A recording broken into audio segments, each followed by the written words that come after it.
Este é um trabalho voluntário, sem fins lucrativos, que oferece livros gravados em MP3 para aqueles que não têm condições de ler livros impressos.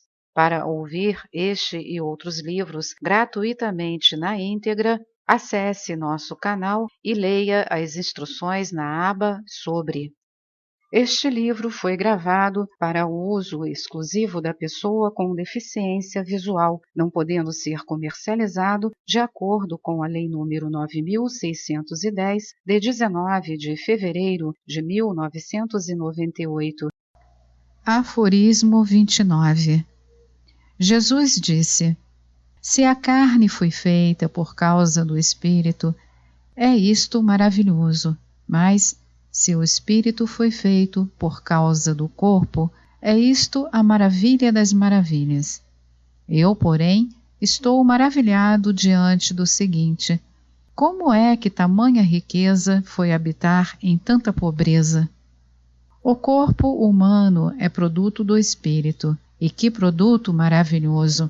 Mas será que a nossa alma é produto do corpo? À primeira vista, parece que não. E, no entanto, também este paradoxo é um fato ainda mais maravilhoso do que aquele. Sem o nosso corpo, a alma não se teria evolvido. Antes da nossa encarnação, o nosso espírito era espírito, um espírito individual, emanado do espírito universal da divindade. Mas, antes da nossa encarnação, o nosso espírito não era alma, não era anima, porque ainda não animava o nosso corpo. Desde a nossa encarnação terrestre, o nosso espírito é a alma que anima a matéria do nosso corpo. E que maravilha a nossa alma fez do nosso corpo!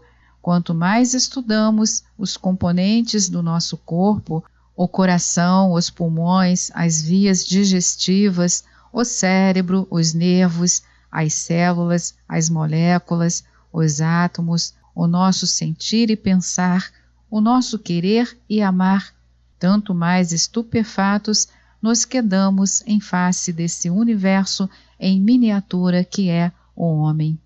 Mas a nossa estupefação atinge a sua culminância quando nos tornamos plenamente conscientes desse paradoxo dos paradoxos, que é: porque tamanha riqueza espiritual foi habitar tamanha pobreza material, transformando a impotência da matéria na potência do espírito. Parece que a divindade criadora quis dar uma prova da sua onipotência, reunindo em síntese tão flagrantes antíteses como espírito e matéria, luz e treva, vida e morte, atividade e passividade. Em face disto, exclama o salmista: que é o homem, Senhor, que dele te lembres, e o filho do homem que o visites? Pouco abaixo dos anjos o colocaste, de honras e glórias o coroaste e o constituíste sobre as obras das tuas mãos. E Paulo de Tarso afirma que o corpo humano é o templo do Espírito Santo, habitáculo da própria divindade. Por isto, pecado não é só um crime contra o espírito, mas também contra o corpo, um sacrilégio contra o templo do Espírito Santo. De dois modos pode o homem profanar este templo sagrado, ou por hipertrofia ou por atrofia. Quem cuida somente do corpo e negligencia a alma, comete profanação. Quem maltrata o seu corpo sob pretexto de cuidar da alma, também profana o templo de Deus. Que grande sabedoria vemos em Jesus, que nunca hipertrofiou nem atrofiou o seu corpo, mas sempre manteve perfeita harmonia entre o santuário do seu corpo e o espírito que habita nesse santuário. Ele, o homem sem pecado, era também o homem sem doença. Ele, o homem perfeito, o homem cósmico, o homem integral. Aforismo 30. Disse Jesus: onde há 3 deuses, são deuses. Onde há 2 ou 1, eu estou com ele. Deuses, na linguagem esotérica de Jesus, são manifestações individuais da divindade universal. Ele mesmo se chama Deus e chama deuses os homens. Vós sois deuses, isto é, emanações individuais da divindade. Há quase 2000 anos que os teólogos discutem se o Cristo era Deus. Uns afirmam, outros negam e não chegam a um acordo. Mas pelo Evangelho é evidente que ele se chamava Deus. Nunca, porém, se identificou com a divindade, que ele chama Pai. Eu e o Pai somos um. O Pai está em mim e eu estou no Pai. Mas o Pai é maior do que eu. Logo, ele é Deus, mas não é a divindade. Ele é um Deus criatura e não a divindade criadora. Neste sentido, escreve Paulo de Tarso, o Cristo é o primogênito de todas as criaturas. Logo, o Cristo é criatura, mas não deixa de ser Deus. Há muitos deuses, há uma só divindade. Quando um ou dois homens se afastam da ruidosa sociedade e entram na silenciosa solidão, então percebem eles a presença do Cristo. Esse Cristo está conosco todos os dias, até a consumação dos séculos. Mas nem sempre o homem tem consciência da presença do Cristo. Para conscientizar o Cristo presente, deve o homem afastar-se temporariamente do ruído da sociedade e entrar no silêncio da solidão. Esse silêncio, porém, não é apenas material, mas também mental e emocional. Quando o ego se esvazia de todo e qualquer ruído material, mental e emocional, então entra ele no silêncio total, e então pode ser plenificado conscientemente pela plenitude do Cristo. O ego-esvaziamento preludia a Cristo-plenificação. Quando o silêncio e a solidão atingem o seu clímax, então desaparece toda a pluralidade e toda a dualidade, e impera a suprema unidade. Deus, eu, universo, tudo é um. Quando o homem se diviniza, ele se universifica. Todas as pluralidades e dualidades se afogam numa unidade cósmica. Aforismo 31. Nenhum profeta é aceito em sua cidade, nem pode um médico curar os que o conhecem.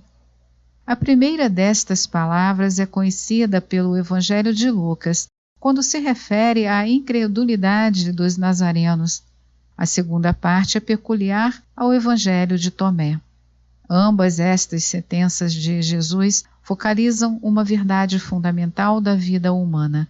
O que é cotidiano não impressiona nem exerce impacto decisivo. O fator mistério é importantíssimo. Mistério é tudo aquilo que transcende a zona empírica dos sentidos e o mundo analítico do intelecto. A palavra grega mistés, de que derivamos mistério, místico, corresponde ao vocábulo latino sacrum, de que vem sacramento, sagrado. Ambas as palavras significam oculto, secreto e ignoto. O que está ao alcance do ego não é misterioso, não é sagrado, e por isto não exerce nenhum impacto decisivo sobre o homem. O que pode curar os males do ego é somente o misterioso, o sacro, o carismático, o eu cósmico. Ego não cura ego, pecador não redime pecador, horizontal não retifica horizontal, profano não sacraliza profano. Onde não há mistério, sacralidade, nada de grande acontece. Se Deus não fosse eterno mistério, não haveria religião sobre a face da terra. Se Deus fosse apenas imanente e não transcendente, toda a religiosidade acabaria em camaradagem banal. Se Deus fosse apenas uma longínqua transcendência, poderíamos temê-lo, mas não amá-lo. Mas quando Deus nos é assaz propínquo para ser amado e assaz longínquo para ser temido, então nasce uma religiosidade tão fascinante que eclipsa tudo o que se possa dizer e pensar. Este mesmo fenômeno ocorre também nas relações humanas, sobretudo no plano do masculino e feminino, onde há somente distância sem proximidade. Não há amor verdadeiro. Por outro lado, onde há excessiva proximidade, sem a devida distância nas relações de homem e mulher, forma-se uma intimidade sem reverência, que não tardará a enfastiar um homem genuinamente masculino e uma mulher autenticamente feminina. A natureza toda, desde o macrocosmo sideral e atômico até ao microcosmo hominal, obedece à lei da bipolaridade. Atração e repulsão, centripetismo e centrifugismo são os dois polos sob os quais gira toda a harmonia cósmica, o uno e o verso que formam o universo. Ninguém é profeta em sua terra por falta de distância, transcendência e mistério. Um médico não pode curar os seus familiares e conhecidos, porque a parte material da medicina é apenas um recipiente ou veículo. O que realmente cura o doente é a fé no homo natura, e não a confiança no homo médicus. E esse elemento natura é algo eternamente misterioso. Até um simples copo d'água pode curar uma doença, desde que o doente tenha 100% de fé nessa água. Sugestão não é ilusão, é uma subgestão, uma gestão de profundidade, uma atuação da alma do universo. Em toda e qualquer terapia, o ingrediente fé é decisivo, porque é o impacto cósmico sobre a natureza humana. E esse ingrediente mistério é tanto maior quanto mais distante e ignoto for o seu veículo. Nunca nenhum médico nem remédio curaram o doente. O que cura é sempre a natureza, e a alma da natureza é infinitamente misteriosa, é a própria divindade. Só um profeta longínquo exerce impacto decisivo. Só um médico ignoto erradica a raiz de uma doença. Aforismo 32. Jesus disse: uma cidade situada num monte e fortificada não pode cair, nem pode permanecer oculta. Este símbolo material referente à inexpugnabilidade de uma cidade situada no alto de um monte deve ser entendido nas condições dos tempos antigos, quando não havia ainda bombardeios aéreos. Além de ser inexpugnável uma cidade construída no cume de um monte, ela é visível de todos os lados a grande distância. O simbolizado espiritual desse símbolo material é o caráter do homem que atingiu o cume da sua natureza e lá edificou a sua fortaleza, sobre o seu eu divino, inexpugnável pelas hostes do seu ego humano ou de outras potências inferiores. As potências do inferno jamais prevalecerão contra esse homem. Esse homem também não pode permanecer oculto por muito tempo. Ele é como uma luz no alto do candelabro que ilumina a todos que entram em sua casa, que dele se aproximam. Esta notoriedade do homem espiritual nada tem a ver com vaidades de publicidade que caracterizam o homem profano. As palavras tantas vezes repetidas por Jesus, nada é oculto que não seja manifestado, se referem ao íntimo caráter das leis cósmicas que cedo ou tarde fazem conhecidas as coisas mais espirituais. Em pleno século XX temos exemplo disto.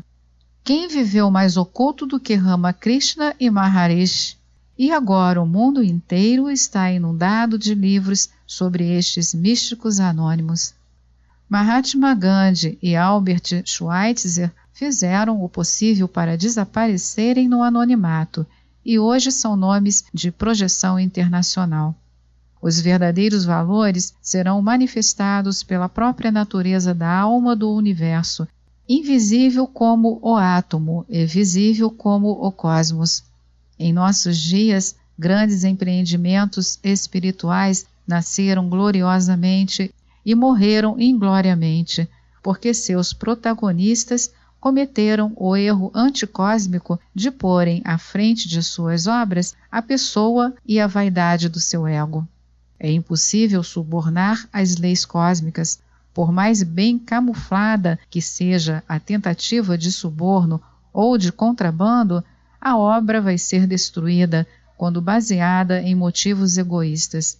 As leis cósmicas, que são as leis de Deus, não colaboram com nenhuma espécie de egoísmo, ganância, ambição, vaidade, personalismo, etc. Esse Deus é contra nós, não adianta dinheiro nem prestígio político.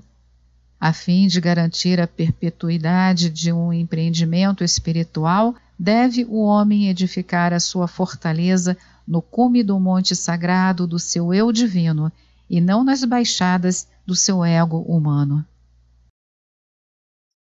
Esta é mais uma edição do canal Livros Falados Voz Humana. Que o bem, o bom e o belo se multipliquem em benefício das criaturas.